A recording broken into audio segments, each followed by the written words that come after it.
Hello बच्चों, बेटा कैसे आप लोग। आई होप आप सभी बेटा अच्छे होंगे, अपने घर पर सेफ होंगे। जी हाँ, क्लास 10th वाले बच्चों के लिए इकोनॉमिक्स का, जी हाँ बेटा जी, क्लास 10th वाले बच्चों के लिए इकोनॉमिक्स का चैप्टर 1 लेकर आए हैं। इसका नाम क्या बेटा जी, इसका नाम है क्या क्या बताओ। वेरी गुड, विकास नाम है, यानी कि डेवलपमेंट नाम है। ये हम बात करने वाले हैं बेटा, यहाँ पे हम बहुत सारे टर्म की बात करने वाले हैं कि डेवलपमेंट होता क्या है, हम चाहते क्या है इस चैप्टर के अंदर। तो बेटा हम अगर किसी अर्थव्यवस्था की, किसी इकोनॉमी की आपको ये चेक करना है कि वो डेवलप है या नहीं है, तो उसके लिए एक इंडेक्स बनाया गया। मतलब कि मान लो एक वर्ड होता है सेंसस, जिसे कहते हैं जनगणना।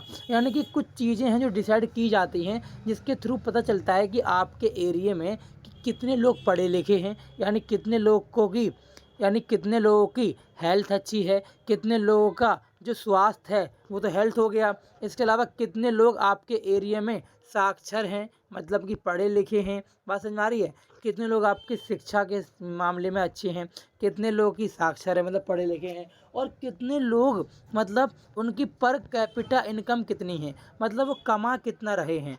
तो इतनी सारी बातों को जानने के लिए बेटा जी एक टीम तैयार की गई, एक टीम बनाई गई और इंडेक्स तैयार किया गया, जिसका नाम क्या रखा गया बेटा, जिसका नाम रखा गया HDI। क्या रखा गया बेटा, HDI, that is human development index. क्या रखा गया, ह्यूमन डेवलपमेंट इंडेक्स। सर ये वो इंडेक्स है, इसे हिंदी में कहते हैं मानव, बताओ बताओ, मानव सूचकांक। यानी कि याद रखना बेटा, मानव विकास सूचकांक कहते हैं इसे। H से ह्यूमन, मानव, और D से डेवलपमेंट, I से इंडेक्स, यानी कि मानव विकास सूचकांक।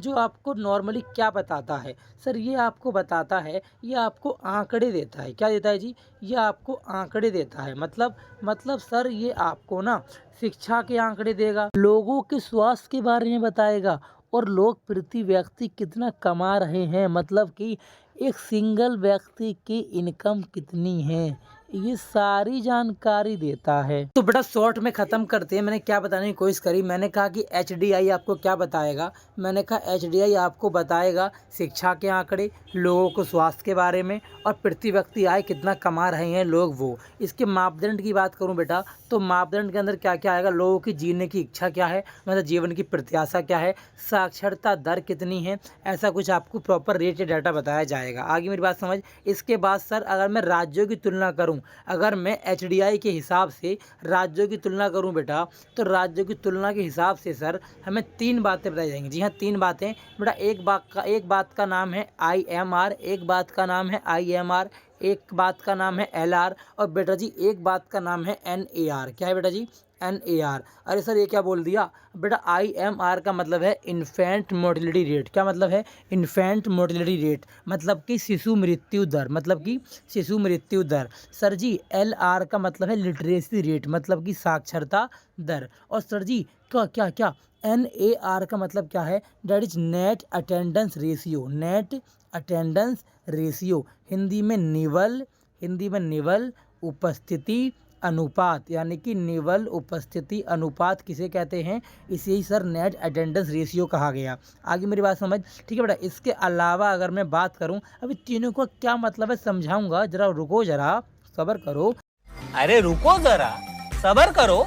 इसके बाद देखो जी, अब हमें समझना है कुछ मेन बातें हैं कि अर्थव्यवस्था क्या होता है। तो सर सिंपल सी बात है, याद रखना बेटा जी, हमारी ज़िंदगी में हमारे पास 2 तरह की एक्टिविटी होती हैं। क्या बोला मैंने, 2 तरह की एक्टिविटी होती हैं। एक होती है बेटा जी इकोनॉमिक एक्टिविटी। कौन सी होती है, इकोनॉमिक एक्टिविटी। और एक होती है बेटा नॉन इकोनॉमिक एक्टिविटी। कौन सी होती है, non economic activity. Sir economic का मतलब है ऐसी कोई एक्टिविटी जिसकी वजह से मैं पैसा कमाना चाहता हूँ। जैसे मैं टीचर हूँ और मैं किसी बच्चों को पढ़ाकर फीस लेता हूँ, तो उसे मेरे लिए क्या माना जाएगा, मैं इकोनॉमिक काम कर रहा हूँ, मैं इकोनॉमिक एक्टिविटी कर रहा हूँ।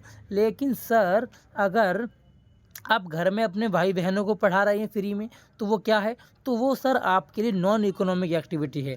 सर क्या आपकी मम्मी आपके लिए सुबह खाना बना के पैक कर रही हैं जब आप ऑफिस जाते हो, तो वो भी आपके लिए नॉन इकोनॉमिक एक्टिविटी है। मतलब मम्मी के लिए मम्मी पैसा चार्ज थोड़ी कर रही हैं। लेकिन एक होटल का बनाने वाला शेफ़ है, वो आपसे पैसे लेता है किसी भी चीज़ के, तो वो आपके लिए क्या माना जाएगा, उसके लिए इकोनॉमिक एक्टिविटी मानी जाएगी। आगे मेरी बात समझ। इसके आगे बढ़ते हुए नेक्स्ट टॉपिक की तरफ, इसका नाम क्या है सर, आर्थिक विकास क्या होता है। तो बेटा जी आर्थिक विकास का मतलब समझना। सर आर्थिक विकास का मतलब है एक ऐसा प्रोसेस, एक ऐसी प्रक्रिया जिसमें अर्थव्यवस्था की वास्तव में ये पता चले कि लोगों की प्रति व्यक्ति आय कितनी है, क्या वो बढ़ भी रही है।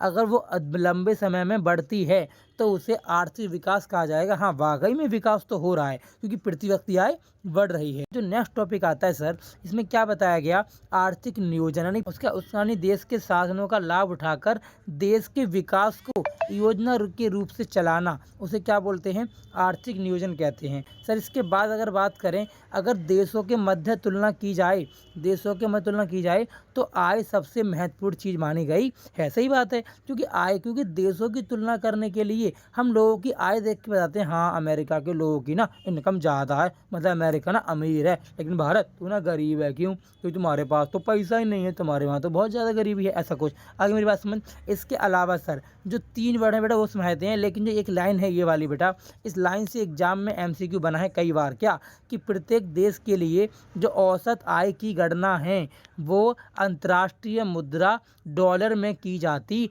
है। तो सर ये वाली बात आपको गांठ बांध लेनी है, अच्छे से याद कर लेनी है, तो ये बात याद रखना बिल्कुल। क्या अब सर औसत आय क्या होता है, तो बेटा जी औसत आय का मतलब पर कैपिटा इनकम होता है, मतलब प्रति व्यक्ति आय होता है। इसका फॉर्मूला मैं आपको अभी बताता हूँ, don't worry about it. Sir अब वो 3 वर्ड पढ़ लेते हैं, कौन कौन से। सर एक वर्ड आपने कौन सा बताया था, सर आपने एक वर्ड बताया था IMR यानी शिशु मृत्यु दर, आपने एक बताया था LR, एक बताया था NAR। सर तीनों का मतलब क्या है। सर शिशु मृत्यु दर का मतलब है अगर 1000 बच्चों में से कोई बच्चा 1 साल का नहीं हो पाया, 1 साल का होने से पहले ही मृत्यु कर गया, डेथ कर गया, मर गया, तो उसे शिशु मृत्यु दर का नाम दिया गया। ठीक ऐसे ही बेटा जन्म दर भी होती है, वहाँ हम बोलेंगे प्रति व्यक्ति 1000 में, यानी एक विशेष ईयर के दौरान एक किसी वर्ष में पैदा हुए 1000 जीवित बच्चों में से, कहने का मतलब है 1000 में से बच्चे जो पैदा हुए हैं उन्हें जन्म दर कहा गया, और जो मरे हैं 1 वर्ष का होने से पहले उसे मृत्यु दर कहा गया। ठीक है जी। इसके बाद भैया साक्षरता दर का मतलब है जो बच्चा 7 वर्ष या उससे ज़्यादा है, जो बच्चा 7 वर्ष या उससे अधिक है और वो अपना नाम वगैरह लिख लेता है, मतलब कि ऐसी आयु का बच्चा है और उसे साक्षर माना जाता है। एक बड़ा निवल उपति अनुपात, इसका मतलब है 14 से 15 साल की उम्र के बच्चे जो स्कूल जाएंगे, ठीक है जी, यानी प्राइमरी एजुकेशन देना, जो स्कूल जाते हैं वो स्कूल जाने के बाद उनका जो है ना अटेंडेंस कितनी है स्कूल में, उसी का अनुपात को नेट अटेंडेंस रेशियो कहा गया। इसके बाद बेटा एक फॉर्मूला है यहाँ पर, कौन सा फॉर्मूला है बताओ, जो मैंने बताया था ऊपर, क्या प्रति व्यक्ति आय का फॉर्मूला। अब ये क्या है सर, तो सर प्रति व्यक्ति आय का फॉर्मूला है क्या, कुल राष्ट्रीय आय, क्या है, कुल राष्ट्रीय आय और अपॉन में कुल जनसंख्या। मतलब सर अगर मैंने नेशनल इनकम को डिवाइड कर दिया किससे, उस देश की टोटल पॉपुलेशन से, तो हमारा पर कैपिटा इनकम निकल जाएगा। क्या निकल जाएगा, पर कैपिटा इनकम निकल जाएगा। आगे मेरी बात समझ। इसके बाद बेटा एक टॉपिक है जिसका नाम है, बताओ क्या नाम है, जिसका नाम बेटा BMI। क्या नाम है, BMI। अब ये क्या होता है, तो सर BMI का मतलब है बॉडी मास इंडेक्स। क्या मतलब है, बॉडी मास इंडेक्स, यानी कि शरीर का द्रव्यमान सूचकांक, जिसका मेन काम क्या होता है, ये बताना होता है अगर आप एडल्ट हो, अगर आप मतलब 17-18 साल के हो, और क्या, और अगर आपकी जांच की गई, चेक किया गया और आपकी बॉडी में किसी भी चीज़ की कमी निकली तो वो आपको बता दिया जाएगा by the body mass index. ठीक है जी। इसके अलावा सर याद रखना, अगर यहाँ से MCQ बनेगा बेटा, इस लाइन से MCQ बनेगा क्या, 18.5 और 25 याद रखना है। अगर आपका BMI 18.5 से कम है तो भी आपकी बॉडी में दिक्कत है, आप खाना पीना अच्छा नहीं खाते हो। अगर हाँ आपकी जो BMI है वो 25 से ऊपर चला गया, इसका मतलब आप मोटापे से ग्रस्त हो, आपकी बॉडी में फैट ज़्यादा है। आगे मेरी बात समझ। इसके अलावा बेटा आगे बढ़ते हैं। नाउ देखो नेक्स्ट टॉपिक क्या है जी, नेक्स्ट टॉपिक का नाम है विकसित देश क्या है और विकासशील देश क्या है। इसके अंदर लिखी हुई बातें बेटा बहुत ही सिंपल है, बहुत ही नॉर्मल हैं। तो मैं क्या चाहता हूँ कि जो ये वाला टॉपिक है विकसित देश वाला, इसका आप स्क्रीनशॉट ले लीजिए और आपके से खुद ही पढ़ लेना। आपको कोई भी डाउट लगे तो ये हमारी इंस्टाग्राम आईडी है, आप इसमें शेयर कर सकते हो और हमसे पूछ सकते हो जो भी आपको डाउट फील होगा। और इंस्टाग्राम आईडी है तो यार फॉलो भी कर लेना इस आईडी को, ठीक है। तो ये चैप्टर हमारा ओवर होता है बेटा। आई होप आपको वीडियो पसंद आई होगी। वीडियो को लाइक करना मत भूलना। मिलते हैं नेक्स्ट वीडियो में। Thank you so much. Hello बच्चों, स्वागत है बेटा आप सभी का अपने YouTube channel Vishnu ji bright future academy में। बेटा जी आज की वीडियो में बात करने वाले हैं इकोनॉमिक्स के चैप्टर 2 की। हाँ जी सुनना ध्यान से बेटा, चैप्टर 2 स्टार्ट करते हैं। सर चैप्टर 2 का नाम क्या है? सर चैप्टर 2 का नाम है भारतीय अर्थव्यवस्था के क्षेत्र, यानी कि जो इंडियन इकोनॉमी है बेटा, और इंडियन इकोनॉमी के कितने सेक्टर होते हैं, यानी इंडियन इकोनॉमी के कितने सेक्टर होते हैं। तो बेटा जी आपको खाली इतना समझना है, अगर क्वेश्चन में पेपर में बेटा जी, अगर पेपर में आपसे ये कह दे, क्या कह दे, अगर पेपर में आपसे ये कह दे कि सेक्टर कितने हैं, क्या बोले कि सेक्टर कितने हैं, तो बेटा आप बताएंगे 2 सेक्टर हैं। एक है ऑर्गेनाइज सेक्टर, एक है अनऑर्गेनाइज सेक्टर, यानी संगठित और असंगठित क्षेत्र। लेकिन बेटा जी आपसे ये कह दिया गया, क्या कह दिया गया, ये कह दिया कि बताओ कि इंडियन इकोनॉमी के, क्या बोला, ये कहा कि बताओ इंडियन इकोनॉमी यानी भारतीय अर्थव्यवस्था के कितने क्षेत्रक हैं, तो भी आप 2 ही बताएंगे। इस बार ना जब आपसे इंडियन इकोनॉमी बोला जाएगा तो आप 3 बताएंगे। कौन कौन से? एक आप बताएंगे प्राइमरी सेक्टर, एक सेकेंडरी और एक टर्टियरी। आगे मेरी बात समझ, इन्हीं के बार बार डीपली बात हमें करनी है। आप खाली इतना समझ लीजिए, प्राइमरी का मतलब क्या है। आप समझ लो कि प्राइमरी का मतलब है एग्रीकल्चर सेक्टर। क्या मतलब है? Agriculture sector. और सेकेंडरी का मतलब समझ लो औद्योगिक क्षेत्र, मतलब कि इंडस्ट्रियल सेक्टर। और बेटा जी टर्टियरी सेक्टर का मतलब समझ लो सर्विस सेक्टर, यानी तीसरे वाले ऐसे लोग हैं जो आपको सर्विस देंगे। आगे मेरी बात समझ। अब मैं आपको नोट्स दिखाते हुए चलता हूं और चैप्टर को समझाते हुए चलता हूं, ठीक है बेटा जी।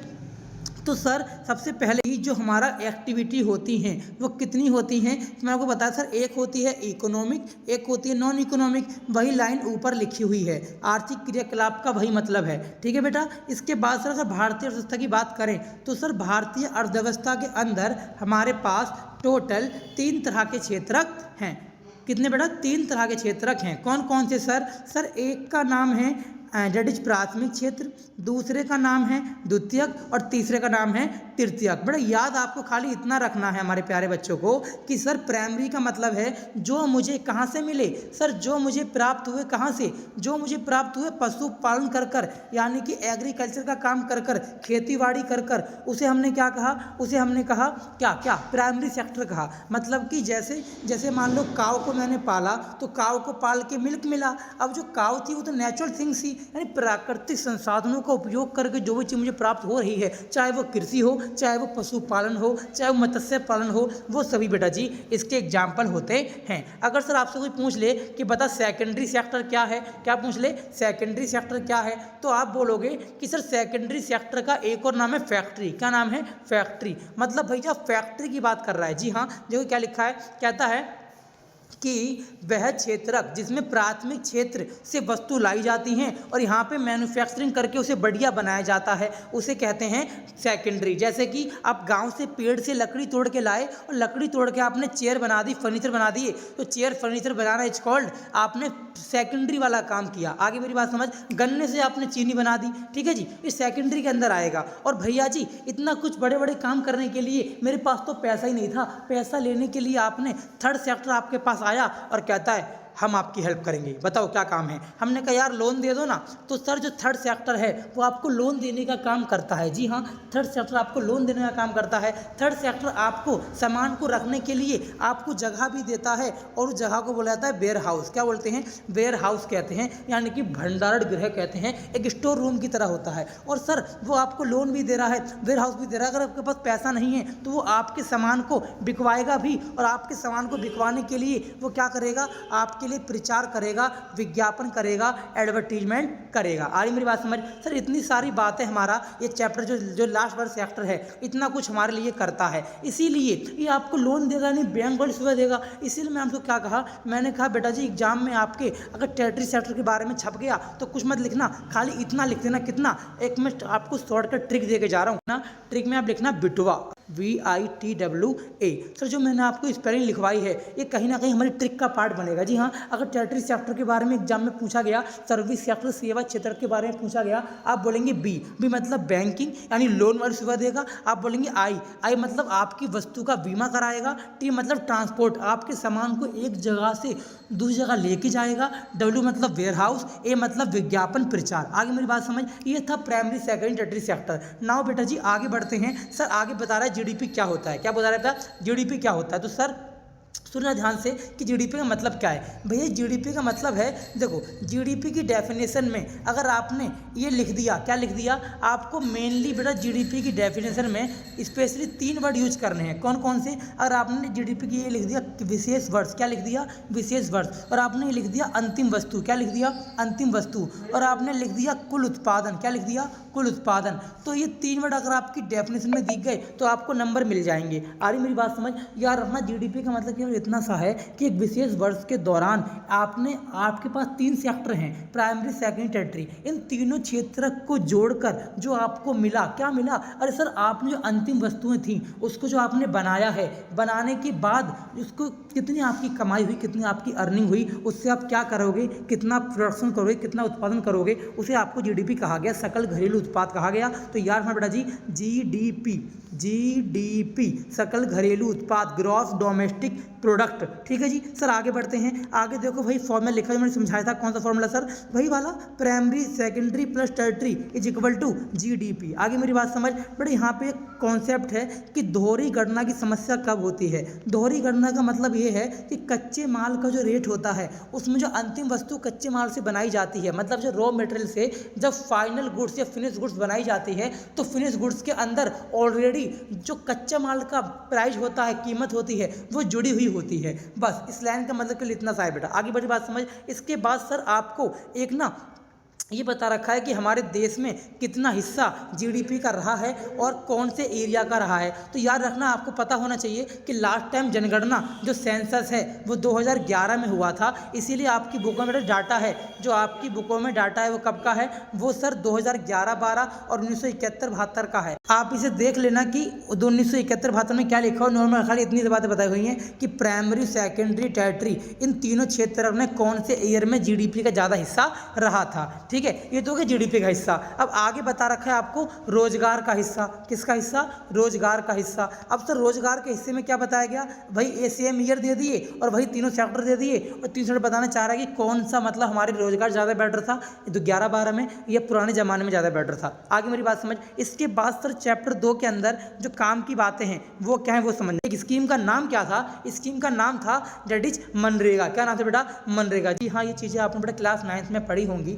ठीक है, तो याद रखना आपको क्वेश्चन क्या बनेगा, क्वेश्चन बनेगा कि बताओ अतिरिक्त रोजगार का सृजन, मतलब ज़्यादा कमाई करना चाहते हैं, ज़्यादा जॉब प्लेसमेंट चाहते हैं तो क्या करें। तो हमें 2 टाइम बताए गए, एक छोटा समय एक बड़ा समय, एक लॉन्ग पीरियड एक शॉर्ट पीरियड। शॉर्ट को बोला गया छोटे अवधि के लिए, एक को बोला गया बड़ा समय था दीर्घ अवधि के लिए। सर छोटी अवधि का मतलब क्या है, सर छोटी अवधि का मतलब है मनरेगा। जी हाँ, मनरेगा। सर महात्मा गांधी रोजगार गारंटी अधिनियम, महात्मा गांधी रोजगार गारंटी अधिनियम 2005। तो याद रखना मनरेगा तो छोटे समय के लिए है। क्यों क्यों क्यों, क्योंकि तू ना केवल 100 दिनों का रोजगार प्रोवाइड करता है, क्योंकि तू ना केवल 100 दिनों का रोजगार प्रोवाइड करता है। और पता है अगर हमने, सरकार ने ऐसा कहा था, अगर रोजगार नहीं दे पाए ना, अगर हमने आपको मनरेगा वाली स्कीम के तहत रोजगार नहीं दे पाया तो उसके बदले हम आपको पैसा देंगे, बेरोजगारी भत्ता देंगे। अच्छा कब लागू हुआ, 2005 में लागू हुआ। अच्छा सर मनरेगा 2005 में लागू हुआ और इसका मेन पर्पज था लोगों को रोजगार की गारंटी देना। और गारंटी कब तक देना, 100 दिनों के लिए देना।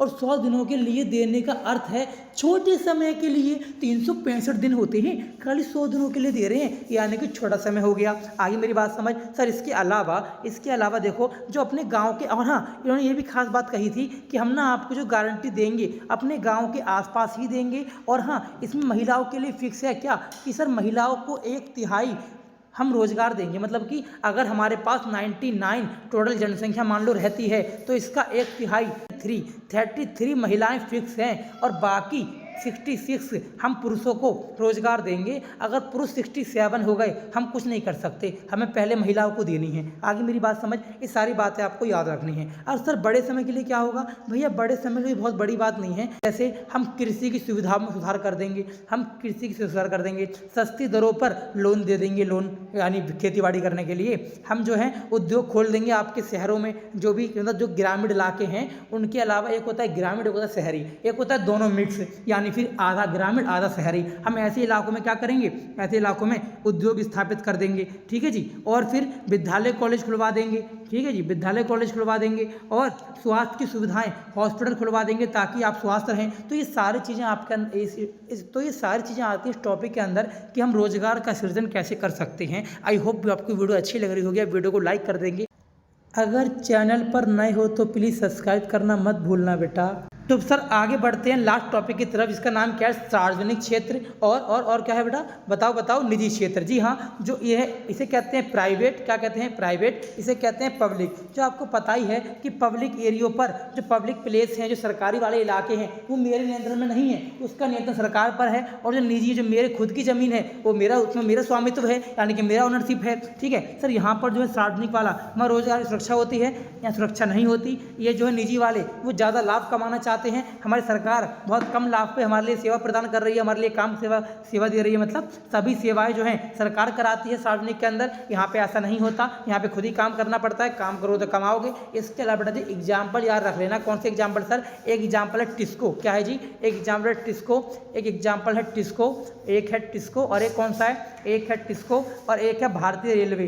भारतीय रेलवे बेटा पब्लिक है, सार्वजनिक है, और जो टिस्को है वो प्राइवेट है। आगे मेरी बात समझ। इसके बाद जो नेक्स्ट टॉपिक है जो मैंने आपको स्टार्टिंग में बताया था, संगठित असंगठित। सर इसका मतलब क्या है? ऐसे लोग जिनकी रेडी पटरी वाले लोग होते हैं ना, जो रेडी लगाते हैं उधर, यानी रेडी लगाने का मतलब है काम करोगे तो पैसा मिलेगा, काम करोगे तो पैसा मिलेगा, और नहीं करो तो नहीं मिलेगा। तो रेडी पटरी वाले लोग किसके अंदर आते हैं? असंगठित के अंदर आते हैं। किसके अंदर आते हैं? असंगठित के अंदर आते हैं। और असंगठित का मतलब ही होता है वो लोग अनऑर्गेनाइज हैं, उनके पास जगह नहीं है, कुछ है नहीं, क्या करेंगे बेचारे, ठीक है। तो इसलिए क्या बोलते हैं इसे ही। तो सर यानी कि उनकी सैलरी फिक्स नहीं होती होगी? नहीं होती सैलरी फिक्स, काम करोगे तभी तो कमाओगे ना, इसीलिए भैया कम वेतन होता है, ठीक है। कार्य भी अपनी मर्जी से करोगे। कौन सा 8 घंटे की ड्यूटी करनी है? जाऊंगा दुकान पे तो सामान बेचूंगा, पैसा कमाऊंगा, नहीं जाऊंगा तो नहीं बेचूंगा, ठीक है। यानी नौकरी की अनिश्चितता है। बारिश आ गई, आंधी तूफान आ गया, घर जाओगे दुकान बंद करके। तो ये सारी चीज़ें किसके अंदर आती है बेटा? असंगठित के अंदर आती हैं। अगर मैं बात करूं संगठित क्षेत्र की तो सर उसका मतलब क्या है बेटा जी? इसका मतलब सिंपल सा ये है कि यहाँ पे रोजगार की सुरक्षा होगी, यहाँ पे रोजगार आपको मिलेगा ही मिलेगा, अधिक सैलरी होगी आपकी, कार्य के समय घंटे की निश्चित होंगे कि 8 घंटे की जॉब आपको करनी है, नौकरी फिक्स है। इसका एग्जाम्पल है जैसे बैंक में काम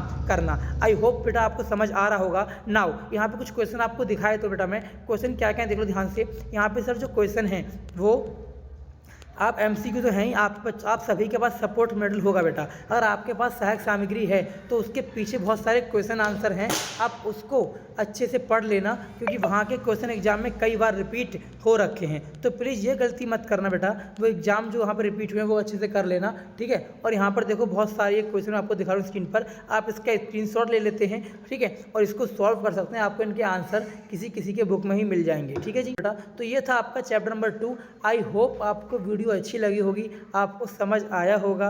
तो अब चैप्टर 3 स्टार्ट करते हैं। हेलो एवरीवन, तो कैसे हो आप लोग? तो कैसे हैं आप लोग? तो चलिए शुरू करते बेटा आज का टॉपिक। जी हाँ, इकोनॉमिक्स पढ़ाने आए हैं सभी को हम। आप बेटा आज हम बात करेंगे अर्थशास्त्र की, इकोनॉमिक्स के बेटा चैप्टर नंबर 3 की। जी हाँ, चैप्टर नंबर 3 बेटा नाम क्या है इसका? मुद्रा और साख। अब बेटा होता क्या है ये?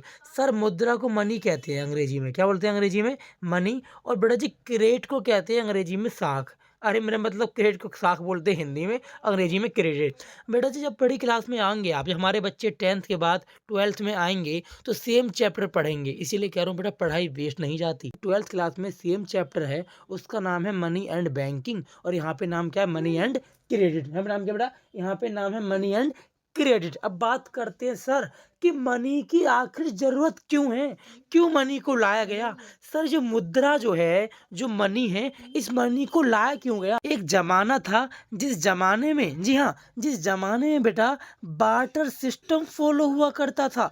मेरी बात सुनो ध्यान से, चैप्टर को बहुत ही बेहतरीन समझा दूँगा, बहुत ही बारीकी से। एक ज़माना था जहाँ पर बार्टर सिस्टम यानी कि वस्तु विनिमय प्रणाली का यूज़ हुआ करता था।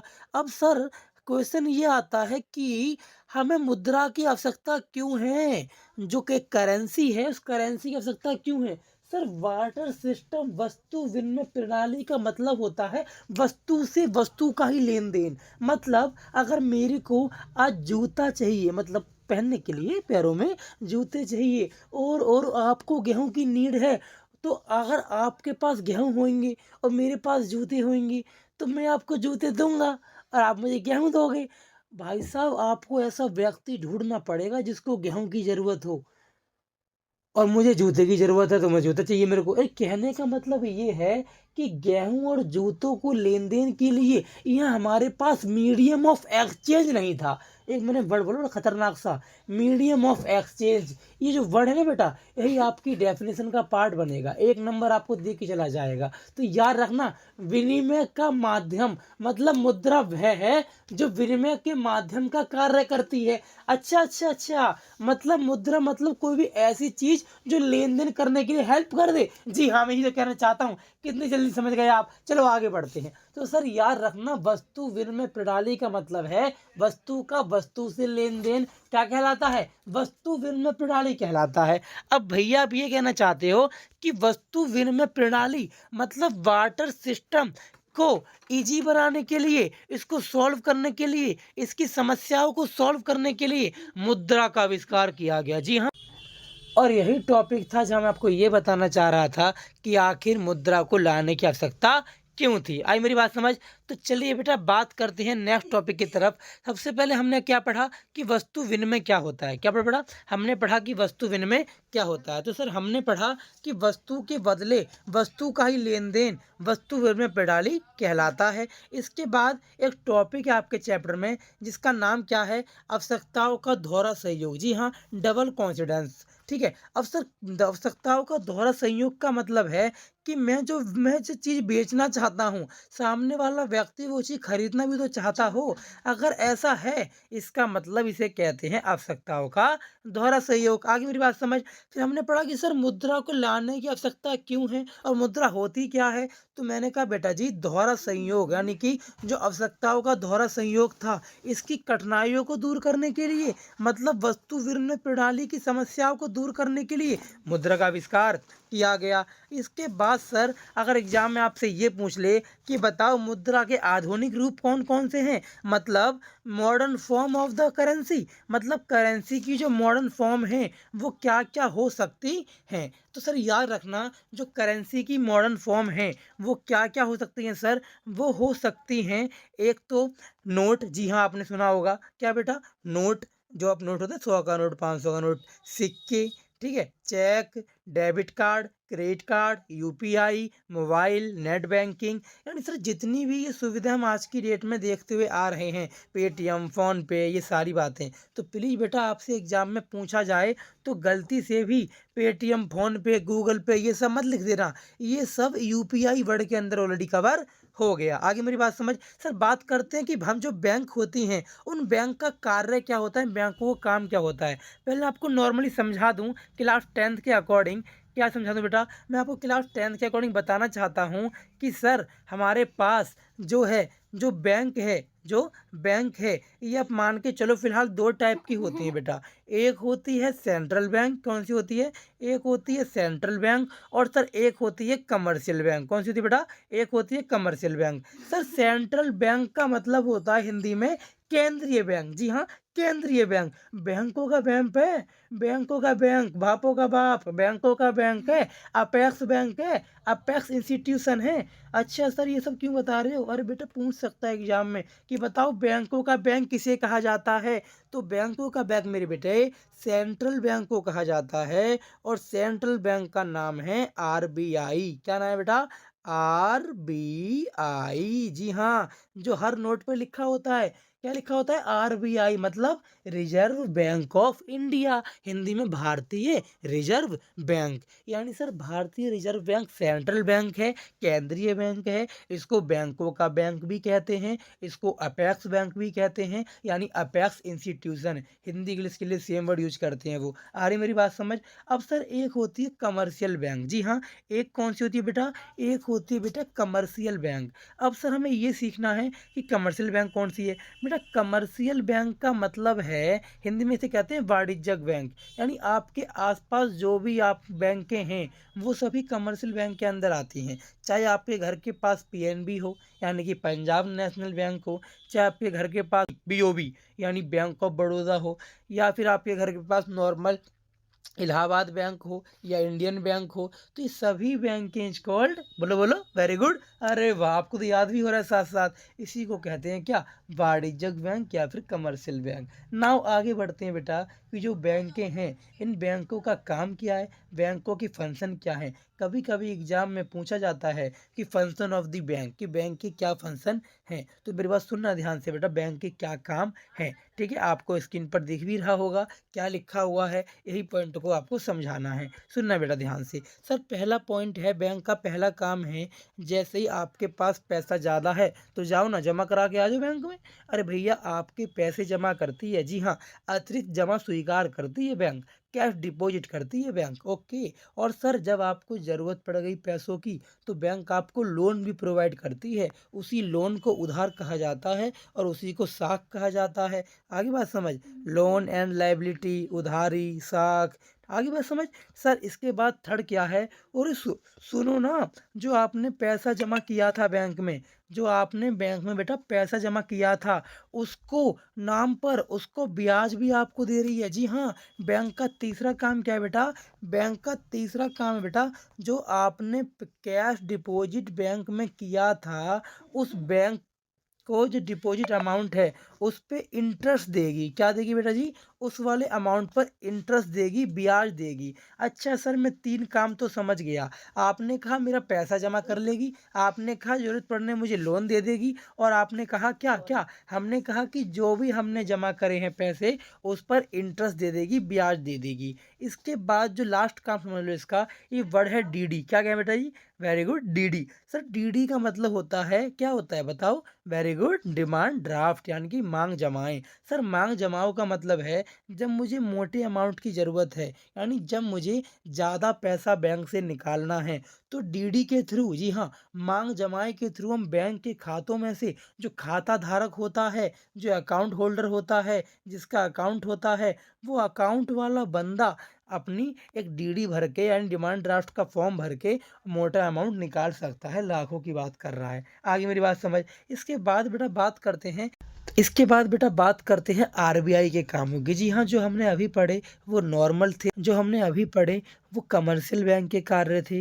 अब हम पढ़ने जा रहे हैं बेटा रिजर्व बैंक के कार्य। जी हाँ, सुनना बेटा ध्यान से कि रिजर्व बैंक के क्या काम होते हैं। जी हाँ, ये वही बैंक है जो हमने बताई थी, RBI, reserve bank of India, central bank, या फिर अपेक्स बैंक, या फिर बैंकों का बैंक। इसका मेन काम क्या है? ये मुद्रा जारी करती है। क्या करती है? जी हाँ, जो आपके हाथों में नोट है, 100 के, 50 के, 200 के, 2000 के, यही तो नोट इसने जारी किए थे, इसने ही बंद करे थे, है ना। और सर ये क्या करती है? जो आपके पास पड़ोस में छोटी छोटी बैंक है ना, पीएनबी वगैरह, यूनियन बैंक हो गई मान लो, इस सभी बैंकों का जो रेट है, जी हाँ, जो इंटरेस्ट का रेट है, जो ब्याज की दरें हैं, यही डिसाइड करती है कि आपकी जमा पर कितना आपको ब्याज देना है। और अगर अगर आपने बैंक से लोन लिया है तो कितना ब्याज आपसे लेना है, कुछ ऐसा। आगे बात समझ? और सर बैंकों की राशि को अपने पास नगद के रूप में भी पहुंचाती है। मान लो कि बैंक में अब मैं पैसा जमा कराने गया, अब आप पैसा निकालने आए, मैंने जमा करी 10,000 रुपये, आप निकालने आ गए 20,000 रुपये, तो बैंक के पास पैसा कहाँ से आया? अरे भैया आरबीआई ने ही उन छोटी मोटी बैंकों पर कुछ नगद ऑलरेडी पहुंचा रखा था। और हाँ, आरबीआई ये ना छोटी छोटी बैंकों पर ना क्या करती है, नज़र रखती है कि छोटी बैंक कैसे कार्य कर रही हैं। आगे बात समझ। और बेटा जी इसके बाद क्या है, यह सुनिश्चित करना होता है, जो ये आरबीआई होती है ना, ये चीज़ चेक करती है कि आसपास वाली जो बैंकें छोटी छोटी, ये धांधलेबाजी तो नहीं कर रही। धांधलेबाजी मतलब जैसे एक गरीब व्यक्ति को लोन की आवश्यकता है, क्या वो सच में गरीब को ही लोन दे रहे हैं या अमीरों को लोन दे रहे हैं। अब आखिर सच्चाई आपको पता ही है, अमीरों को लोन ज़्यादा मिल जाता है, गरीबों को लोन कम मिलता है। और आपको इंटरेस्ट रेट भी पता ही होगा, नहीं पता जवान मूवी देख लेना। सर इसके बाद बताया गया है जो लायबिलिटी होती है, जो लोन होता है वो कितने तरह का होता है। सुनना मेरी बात ध्यान से। एक होता है बेटा औपचारिक, जी हाँ, एक होता है फॉर्मल और एक होता है इनफॉर्मल। एक होता है फॉर्मल, एक होता है इनफॉर्मल। सर फॉर्मल ऋण का मतलब है प्रॉपर बैंक से जाके लोन लेना, यानी बैंकों से लोन लेना, या CS ये मतलब कोऑपरेटिव सोसाइटी, सहकारी समितियों से लोन लेना। ठीक है, इनकी ब्याज दर भी कम होती है जो हम औपचारिक बंदों से लेते हैं ना उन्हें। और सर निम्न ब्याज दर का उधार लेने वालों की आय में वृद्धि, कहने मतलब भाई यही इनका ब्याज वगैरह ठीक ठाक होता है। लेकिन अगर अनौपचारिक से लें तो हमसे ले लो, साहूकार से ले लो, या फिर जमींदार से ले लो, या फिर व्यापारी से ले लो, या फिर अपने किसी रिश्तेदार से ले लो। बाकी आपको पता ही है रिश्तेदार कैसे होते हैं।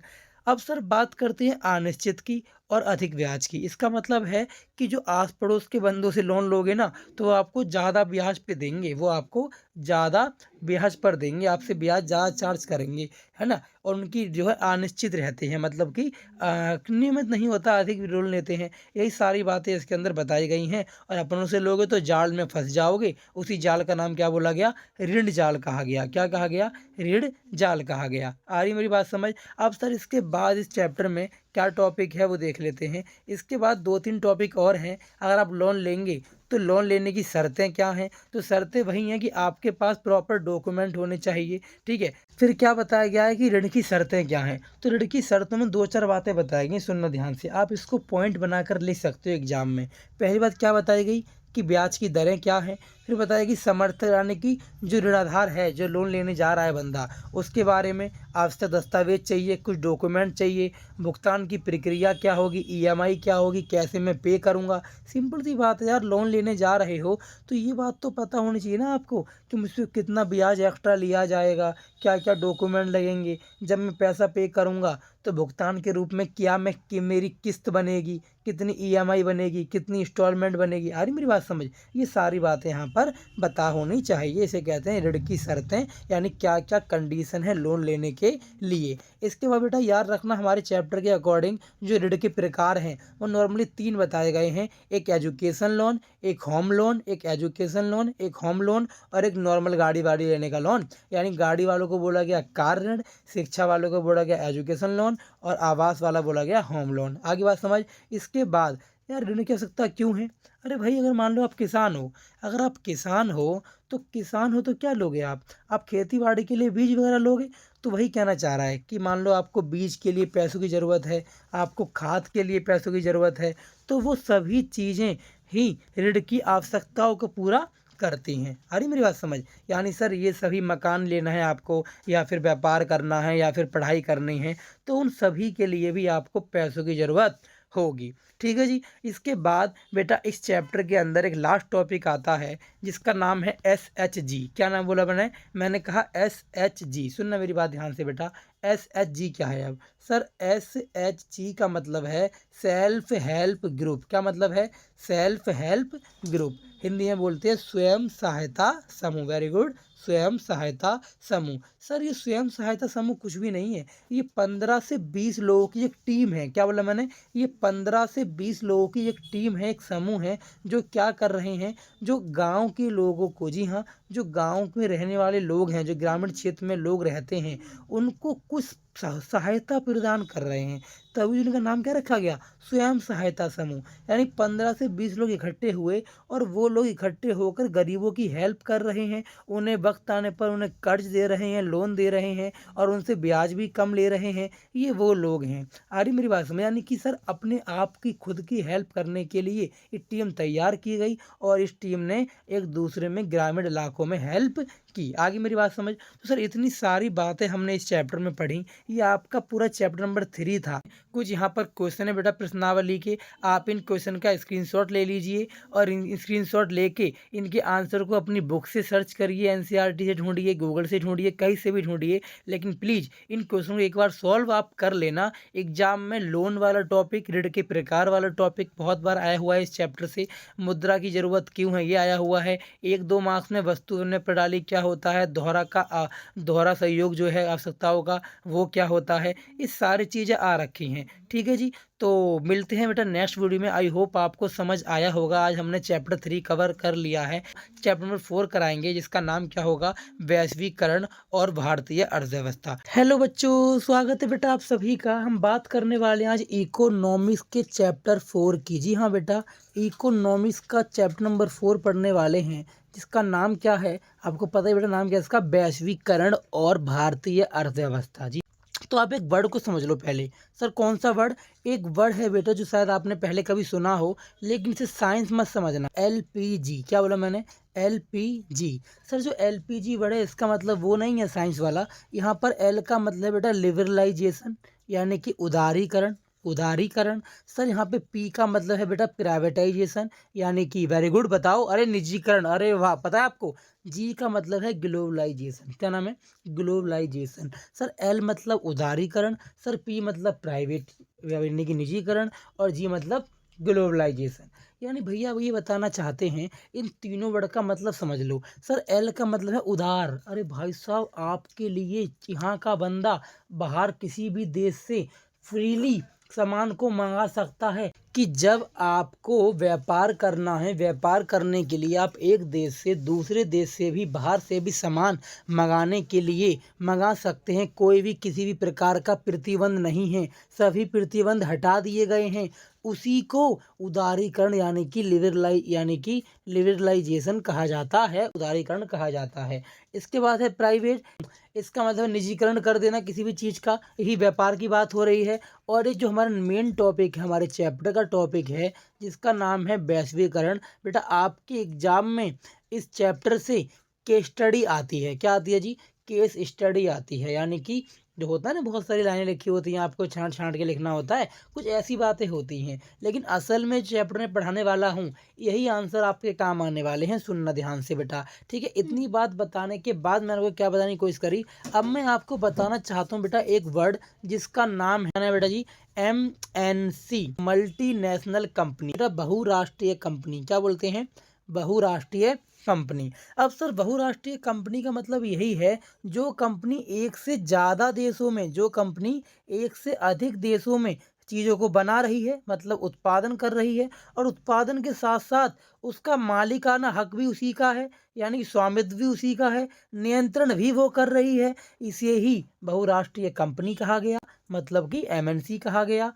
इसका उद्देश्य कुछ भी नहीं है, अधिकतम लाभ कमाना है। आप खुद जानते हैं, आप खुद चाहते होंगे कि हम कोई भी कंपनी खोलें तो लाभ कमाएं, इसलिए MNC का मेन काम लाभ कमाना है, जो कि ये एक से अधिक देशों में अपना सामान बेच रही है, कंट्रोल भी रख रही है, स्वामित्व भी इसी का है, मालिकाना हक भी इसी का है। अब सर वैश्वीकरण क्या होता है? तो सर जी अगर हम बात करें वैश्वीकरण की, तो सिंपल सी कहानी है बेटा वैश्वीकरण की। अगर वैश्वीकरण को समझना है तो पहले उस लड़की को समझो, लड़की नहीं, एकता को समझो। एकता मतलब वही यूनिटी वाला, यानी सर दो देशों के बीच में जो एकता होती है किसी भी काम को लेकर, उसे ही क्या कहा गया? वैश्वीकरण कहा गया। पढ़ो क्या लिखा है, कह रहा है विभिन्न देशों के बीच परस्पर संबंध को और तीव्र एकीकरण को, एकता को ही क्या कहा गया जी? वैश्वीकरण कहा गया। तो ये बात आपको सिखाई गई कि वैश्वीकरण क्या होता है, मतलब कि ग्लोबलाइजेशन क्या होता है। तो ये बात करते हैं नेक्स्ट टॉपिक की तरफ, टाइम हमारे पास कम है, चीज़ों को समझना है। ये मैंने आपको समझा दिया, क्या उदारीकरण मैंने समझा दिया बेटा आपको। उदारीकरण में क्या समझाया मैंने आपको? सर उदारीकरण में आपने समझाया कि वही व्यापार करने के लिए अवरोधक हटा दिए गए हैं, यानी कि प्रतिबंध नहीं है। जी हाँ, किसी भी प्रकार का प्रतिबंध नहीं है, प्रतिबंध को हटाना इज कॉल्ड उदारीकरण। इसके बाद एक टॉपिक है बेटा, व्यापार अवरोधक क्या होता है? विदेशी व्यापार से देश में कम करने के लिए, जी हाँ, विदेशी व्यापार जो है, जो विदेशी व्यापार है देश में कम हो, देश में कम होने के लिए हमने प्रतिबंध लगा दिए हैं। यानी कि जैसे टैक्स लगा दिए बहुत सारे। एक होता है आयात कर, इसे कहते हैं इम्पोर्ट टैक्स। क्या कहते हैं? Import tax. एक आयात का कोटा, क्योंकि जाहिर कि ऐसा कुछ बना दिया एक लाइसेंस कि भैया लाइसेंस होगा तभी आप ऐसा व्यापार कर सकते हैं, वरना नहीं कर सकते। आगे बात समझ। इसके बाद एक टॉपिक है सर कि विदेशी व्यापार किसे कहते हैं? इम्पोर्ट और एक्सपोर्ट का होना। जी हाँ, इम्पोर्ट यानी कि इम्पोर्ट और एक्सपोर्ट का होना इज कॉल्ड विदेशी व्यापार। विदेशी व्यापार। इसके बाद बेटा जी एक टॉपिक आता है विदेशी निवेश। यानी सर बिजनेस का मतलब क्या है? जब बहुराष्ट्रीय कंपनी करेगी, यानी कि बहुराष्ट्रीय द्वारा किए गए, एमएनसी द्वारा किए गए निवेश को ही विदेशी निवेश कहते हैं, क्योंकि विदेशी निवेश एक कंट्री से ज़्यादा कंट्री में जुड़ा हुआ है। आगे बात समझ। इसके बाद भाई साहब कुछ काम की बातें हैं वो पढ़ते हैं डायरेक्टली बेटा, हमारे पास टाइम कम है, हमारा एग्जाम सर पे खड़ा है। WTO आपने इसके बारे में सुना होगा। तो बेटा जी विश्व व्यापार संगठन, जी हाँ, WTO की फुल फॉर्म है क्या? विश्व व्यापार संगठन, यानी कि वर्ल्ड ट्रेड ऑर्गेनाइजेशन।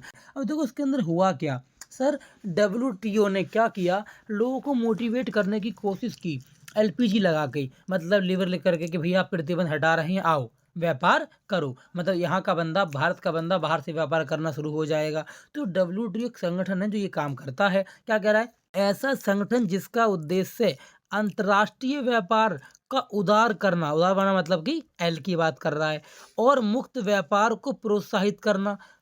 मुक्त व्यापार को प्रोत्साहित करने का मतलब है कि हम क्या हो रहे हैं, फ्रीली व्यापार करने की परमिशन अलाउड कर रहे हैं कि सर परमिशन अलाउड यानी परमिशन गारंटीड, आप व्यापार कर सकते हैं। आ रही मेरी बात समझ। इसके बाद हमें क्या बोला गया? इसके बाद में बताया गया कि भैया वर्तमान में 164 देश विश्व व्यापार संगठन के सदस्य हैं। तो बेटा एक बार ये डाटा आप लोग चेक कर लेना कि ये डाटा गूगल के थ्रू मैच कर रहा है 164, ये अपने स्कूल टीचर से कंफर्म कर लेना। ठीक है जी। अगर विश्व व्यापार संगठन में सभी देशों को मुक्त व्यापार की सुविधाएं देता है तो वास्तव में विकसित देश ने अनुचित ढंग, वही कहना चाह रहा है कि जो हमने ये अवरोधक लगाए थे ऐसा कुछ नहीं होगा, अवरोधक से हमारी जो है विश्व व्यापार संगठन थोड़ी हेल्प करेगा। ठीक है जी। इसके बाद बेटा एक नेक्स्ट टॉपिक आता है हमारा, इसका नाम क्या है? इसका नाम है बहुराष्ट्रीय कंपनी द्वारा विश्व भर में व्यापार करने के तरीके। जी हाँ, कुछ तरीके बताए गए बेटा, सुनना ध्यान से क्या क्या तरीके बताए गए हैं। सर एक तरीका बताया गया है स्थानीय कंपनी के साथ संयुक्त रूप से उत्पादन, इससे स्थानीय कंपनी को नवीनतम तकनीक एवं विदेशी निवेश की प्राप्ति होगी। वो कहना ये चाह रहे हैं जो कंपनी फिक्स है, जो स्थानीय कंपनी है, अच्छी एक प्रॉपर जगह है, उस जगह वाली कंपनी से के साथ जॉइंट रूप से काम करो।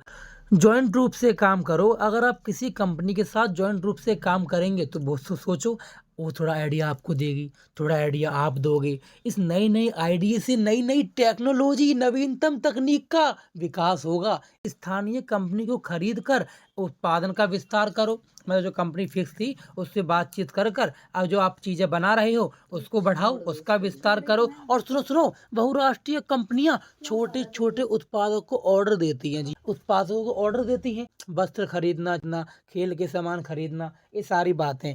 लास्ट पॉइंट क्या आता है बेटा कि उन उत्पादों को अपने ब्रांड के नाम से बेचती हैं, मतलब कि चीज़ें तो ले ली छोटी छोटी कंपनी से और अपना ब्रांड लगा के अपने ब्रांड के नाम से उसको बेच रही हैं।